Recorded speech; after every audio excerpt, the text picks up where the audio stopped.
Delivery drivers, what have you experienced on a delivery that you will never forget? Story 1. I used to deliver edible arrangements. One time, I was at a house in your average northeastern suburban neighborhood. I'd gone to the door with the arrangement, but didn't get an answer, so I went back to my truck, put the arrangement in the backside door, and was standing outside the open passenger door, facing the truck, trying to call the customer to see if they'd be home soon and I could leave, or if I should try to find one of their neighbors to take it in. As the phone was ringing, the customer's car pulled into the driveway, so I hung up the phone and waved.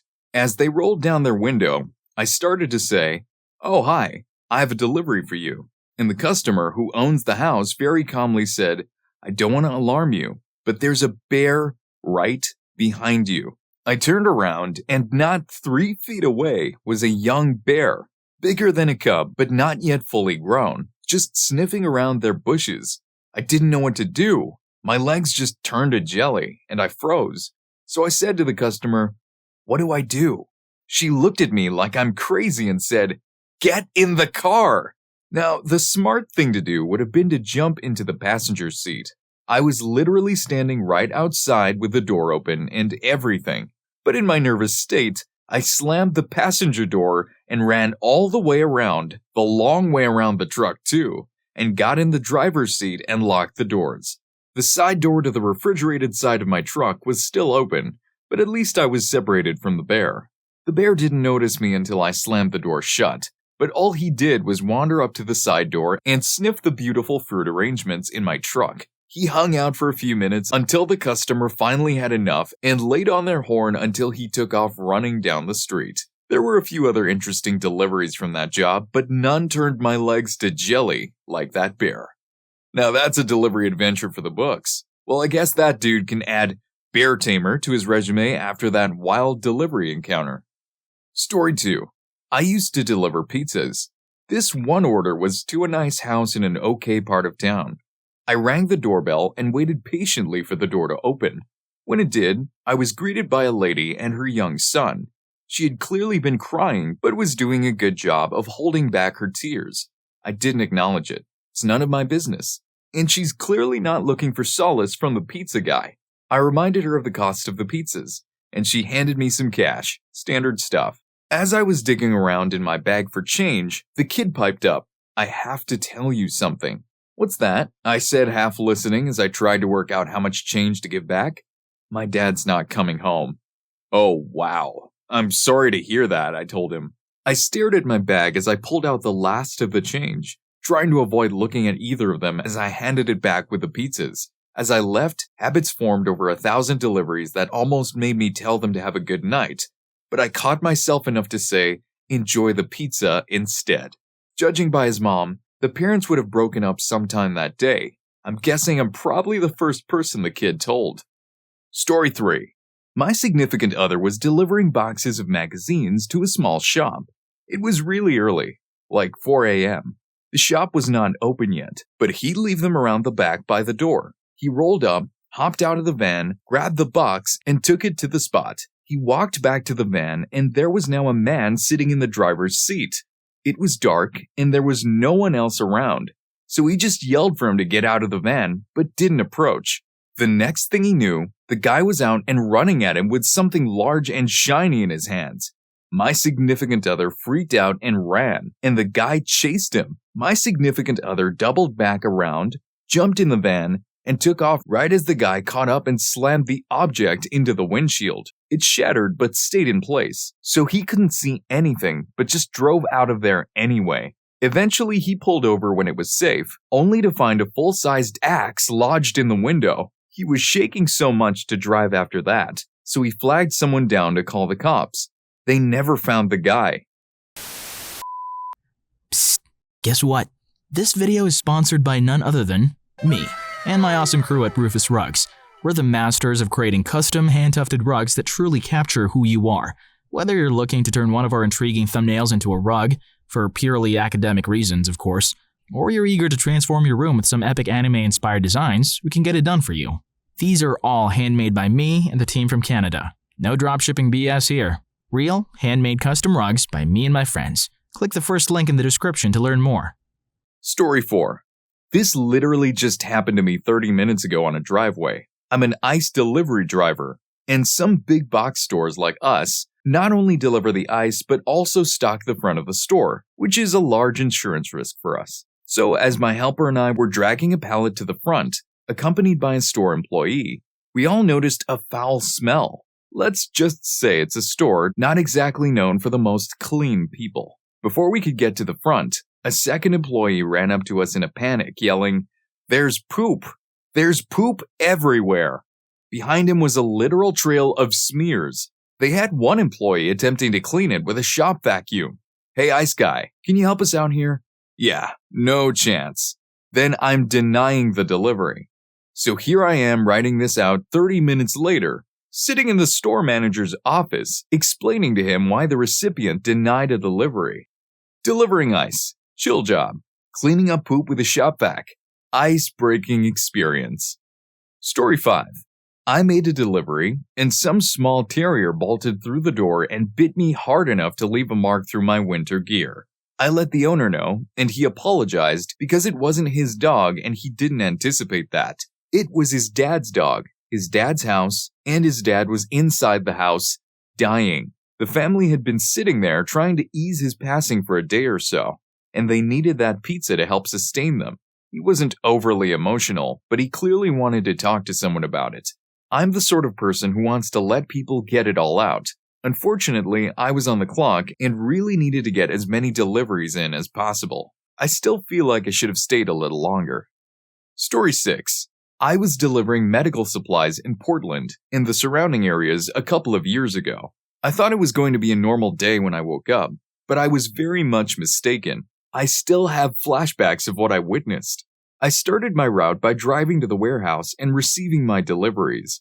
I logged into the app on my phone and called dispatch so they could send me my route. Everything was going swimmingly, no red alarms at all. I wrapped everything up there and headed out on the road. The first delivery was out in Seattle, so I headed over there as quickly as I was allowed and listened to my favorite podcast while I was on the way. Time passed by. I was getting close to my destination, and I was rounding a corner that had a lot of vegetation.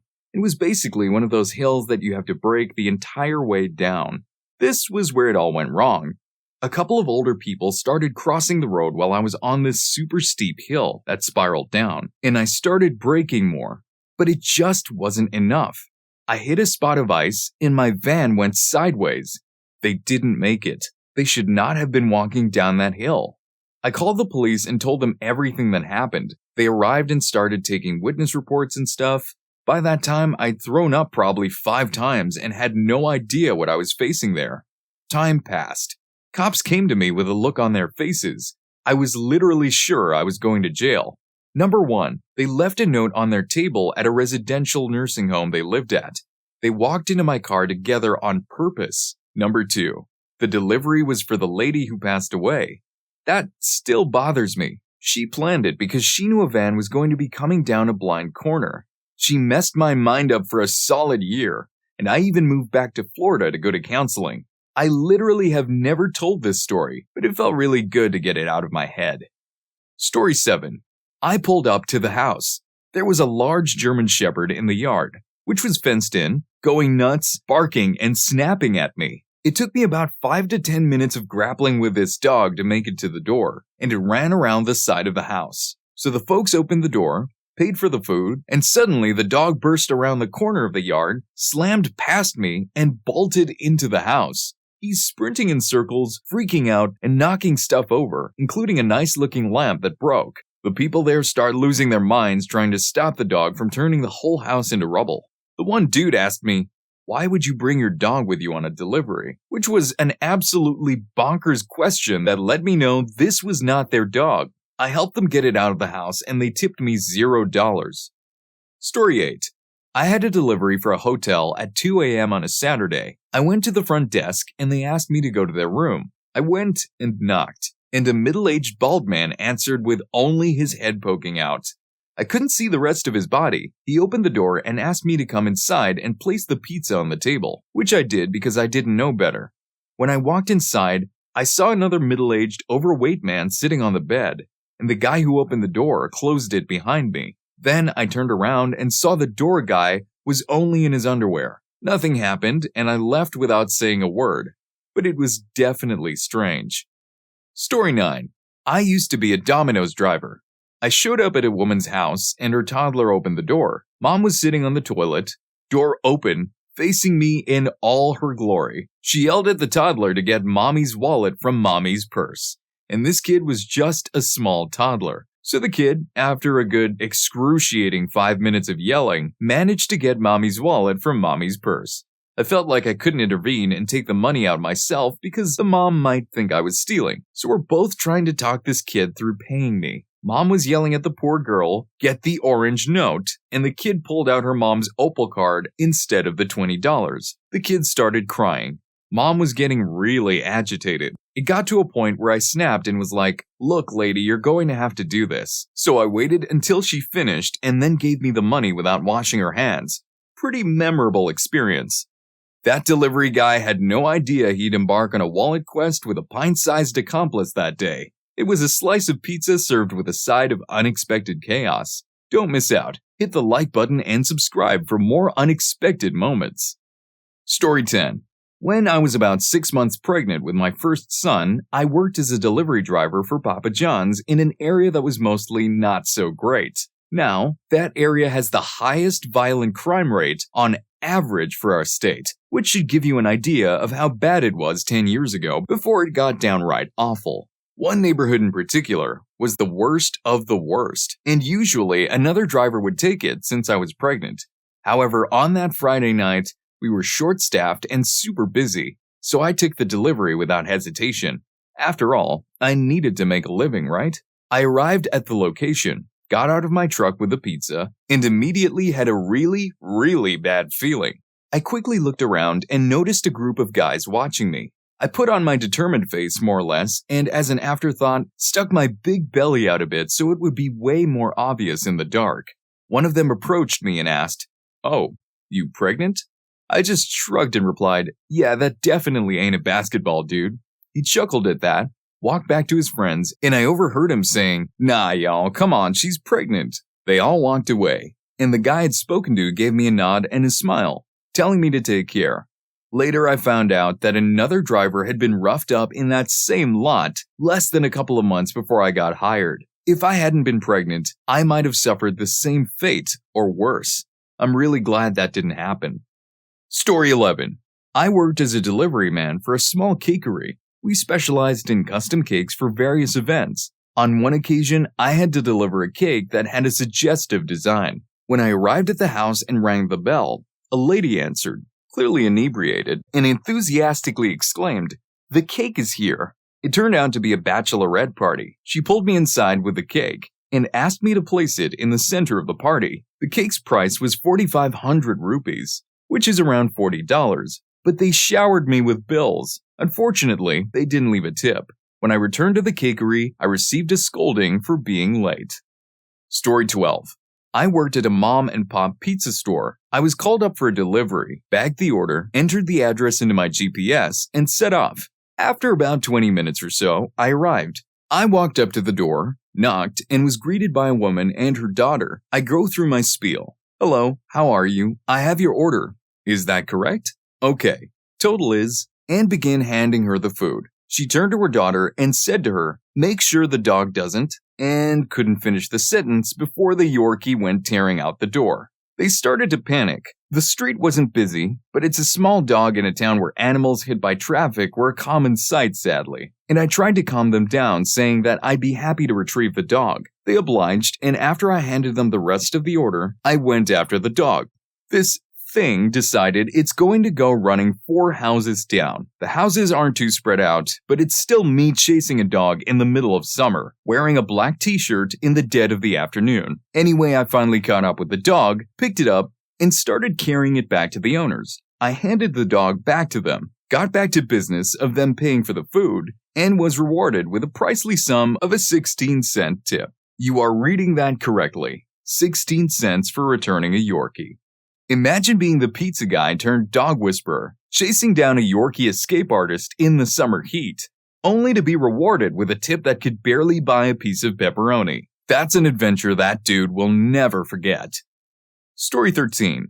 I used to deliver appliances for a company that had a contract with the city we were based in. Essentially, the contract allowed low-income residents to receive vouchers for obtaining second-hand kitchen appliances. On one delivery, we were taking a fridge to a lady, but when we arrived, her mother opened the door. Not only did she open the door, but her frail body couldn't withstand its weight, and she fell to the ground and got hurt badly. She was probably on her third 40-ounce bottle of off-brand malt liquor. The kicker, though, is that she was responsible for watching her daughter's 2 children. I immediately called 911 to inform them and stayed until help arrived. I'm not sure what happened to these kids after that, but I hope they weren't greatly affected by this lady's choices. There are some truly sad things in the world. Story 14. I delivered pizza from about the day I got my license all the way through the rest of high school, university, and then as extra income during my first full-time job. Now I'm back to deliveries for Uber in Tokyo, after a 14-year hiatus. Back in about 1993, a guy was trying to hit his wife but missed and got me instead. I got out of there, kept the pizza for myself, and called the cops once I got back to the store. This was before cell phones. I was delivering the night I turned legal. A kid and his buddies saw me bring a pizza into a building and were waiting for me to point his jacket at me when I got out. Give me everything. I am armed. No, you aren't. That's your finger. Yeah, you're right. It was just a joke. A kid shouts over his shoulder as he and his buddies bolt. It was a snowy day in Canada, and some kids were hucking ice chunks at cars on the street. And one hit mine. I threw a handbrake turn as I put the window down. Sorry, they all shouted as they scattered. One nice story. It was my first winter driving, and we had our first big storm. The store was open, and they expected us to come in and work, because of course, everyone was ordering pizza because of the storm. I had no real experience driving in the winter, so my dad insisted on driving me around to all my deliveries. At the time, I was an annoyed, ungrateful young man, but looking back at it, it was the greatest damn thing for him to do for his son. Story 15. I occasionally pick up delivery routes at the supermarket I work part-time, and the range of customers is crazy. The city has 2 universities, loads of students, and a lot of elderly and highly self-entitled, not mutually exclusive, customers. The system we use for deliveries, the sat-nav, shows us customer comments right before each delivery, usually consisting of instructions like, there is a lift to the right as you enter. Additionally, we are a fairly small branch, and so the comparatively smaller line we stock is made known to customers when ordering. If you don't want items to be substituted if unavailable, you mark it as so when ordering, not a hidden button. The other week, this lady had put a note to give her a call 45 minutes before I arrived, as if she were the only customer to whom I was delivering. The note went on to tell me not to even bother bringing any substitutions as she does not want them. I immediately knew this was going to be an issue, as I could see there were about 6 out of 7 crates for this customer. I was only a 10-minute drive away, so I called and apologized that I couldn't do so sooner. She said it was fine and that she would be waiting outside to meet me, describing how I could identify her upon my arrival as the 2 unmistakable ladies. It turned out to be a mother and daughter, and the order was a food shop for the daughter at university, which the mother had placed. Without any cue, the daughter began going through the crates, removing items, saying, not this, that isn't organic, this is cruel, that has oil in it, definitely not that, OMG, why did you order those? Like an ungrateful little something. She also berated her mother for not ordering certain things and got stroppy when she didn't find certain other items right away. The mother said, "Oh, I'm sure the man will be able to get you this," as if I had the entire stock of the shop in the back of my van. When I explained I couldn't do this, she began pointing at other crates saying, "But you have this here," a different customer's order. The mother begins to tell me how she's never shopped online before, and her daughter has a very strict doctor-ordered diet. Whether she did or didn't isn't really my concern, but it certainly came across as the daughter having other reasons. Again, it's not my concern, but she shouldn't have gotten her mother to order, and perhaps she should have shopped from somewhere that catered to her needs more. When I also explained that I can't just give her other items from the van, she said, "But every other time I've ordered, they've done so and so. First order, sure. Now, the real part that irritated me was how the daughter had pulled things from the crate on my system. I have to find each item individually from each crate number and then manually remove them, which means I have to know which crate they were in originally, since usually it's only 1 or 2 items that get sent back. A lot of the items were fresh as well, from the meat or fish counters, meaning they had to be binned. Anyway, they got impatient, angry, and unreasonable, and I was late for all the remainder of my drops. That's only one of many stories. Story 16. It was my first day. I had moved back home after getting my degree, so I started delivering pizza. After a few successful deliveries, I received an order a few miles away. It was a fairly big order, but nothing too massive, so I headed out. And when I got to the address, there were birthday balloons attached to their front gate. I knocked on the door, and this boy stood there just in his underwear. I've never felt so uncomfortable. Well, he shouts at his mom to get the money for his food, and he just stands there, awkwardly, staring at me without even blinking. It was so freaky. Well, his mom gives him the money, which he hands to me, and I give him the food. I had the distinct impression that the food was just for him. But yeah, never have I felt a place feeling so dirty as I did then. Hope you enjoyed this video, and if you made it this far, I'm sure you'll also enjoy What's the freakiest place you delivered pizza? Story 5 is hilarious. See you on that video.